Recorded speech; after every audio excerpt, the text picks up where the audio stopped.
एक गांव में दो भाई अपने अपने परिवार के साथ रहते थे। एक भाई अमीर था तो दूसरा गरीब। दिवाली आई, सारे गांव में खुशियां मनाई जा रही थी।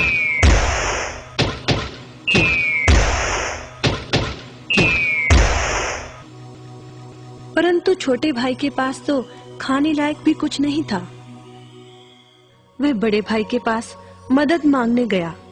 बड़े भाई ने दुत्कार कर बैरंग वापस भेज दिया। बेचारा उदास लौट रहा था कि रास्ते में एक बूढ़ा दिखाई दिया।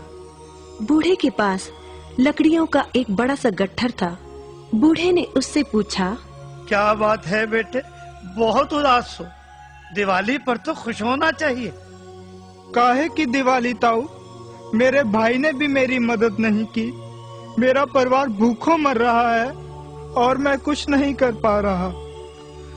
यदि तुम मेरी मदद करो, इन लकड़ियों के गट्ठर को मेरे घर पहुंचा दो, तो मैं तुम्हें जो दूंगा उससे तुम अमीर हो जाओगे।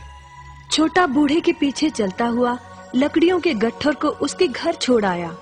बूढ़े ने छोटे को एक मालपुआ दिया और बोला, जंगल में जाना, एक जगह अजीब तरह के 3 पेड़ तुम्हें दिखेंगे, जिसके पास एक चट्टान होगी।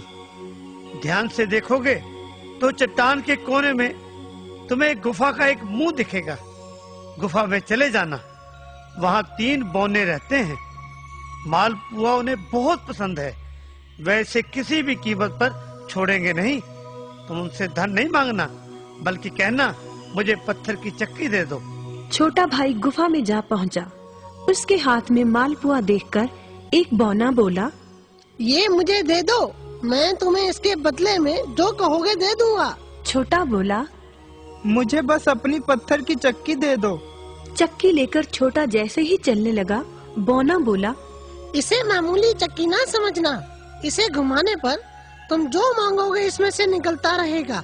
इच्छा पूरी होने पर इस पर लाल रंग का कपड़ा डाल देना, सामान बनना बंद हो जाएगा।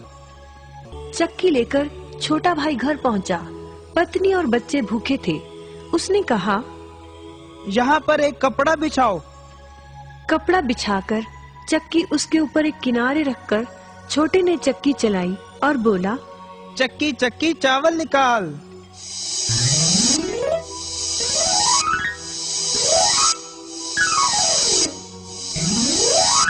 बस चावलों का ढेर लगना शुरू हो गया। लाल कपड़े से चक्की को ढककर छोटे ने फिर कपड़ा हटाया और दोबारा चक्की चलाकर बोला, चक्की चक्की दाल निकाल।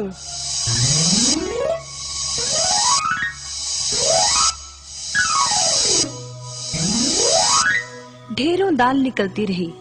थोड़ी देर बाद छोटे ने चक्की को ढक दिया। दाल चावल बनाकर सबने अपना पेट भरा। रात सबने चैन की नींद ली। बचे हुए ढेरों चावल और दाल को लादकर छोटा अगले दिन बाजार में बेच आया। वापस आकर उसने फिर वही क्रम अपनाया और इस बार ढेरों गेहूं, चावल, भिन्न भिन्न दालें चक्की की मदद से निकाली और बेचकर ढेरों पैसे कमा आया। दिनों में ही वह अपने भाई से भी ज्यादा अमीर हो गया। चक्की की मदद से कभी घी, कभी तेल, कभी नमक, कभी मसाले, कभी बादाम, कपास, जो चाहे उसे प्राप्त होता रहता था। बड़ा भाई उसकी खुशहाली से जलने लगा। उसने सोचा, चंद दिनों पहले तो ये भूखों मर रहा था, अब इसके हाथ क्या लगा जो ये मुझसे भी ज्यादा धनी हो गया है। एक रात चुपचाप वह छोटे के घर में छुप गया। सारा भेद उसके आगे खुल गया। अगले दिन जब छोटा बाजार सामान बेचने गया था, तो बड़ा भाई छोटे के घर पहुंचा और उसके घर से चक्की चुरा कर ले आया और अपने परिवार को लेकर दूर कहीं टापू में जाकर बसने के इरादे से घर से चल पड़ा। समुद्र किनारे पहुंचकर उसने एक नाव खरीदी। सभी उसमें बैठ गए और नाव में बैठकर टापू की ओर चल दिए। उसकी पत्नी हैरान थी कि एक बेकार सी चक्की लेकर उसका पति सारा घर बाहर छोड़कर हम सबको लेकर कहाँ जा रहा है। बड़े भाई ने पत्नी की जिज्ञासा शांत करने के लिए चक्की को घुमाया और बोला, चक्की चक्की नमक निकाल।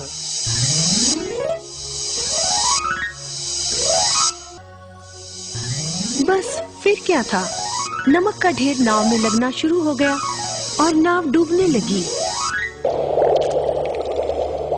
बड़े भाई को चक्की बंद करने का उपाय तो पता नहीं था। उन सब की जल समाधि बन गई। सभी चक्की समेत समुद्र में डूब गए। कहते हैं कि चक्की अब भी घूम रही है, तभी तो समुद्र का पानी खारा है। शिक्षा, लालच बुरी बला है।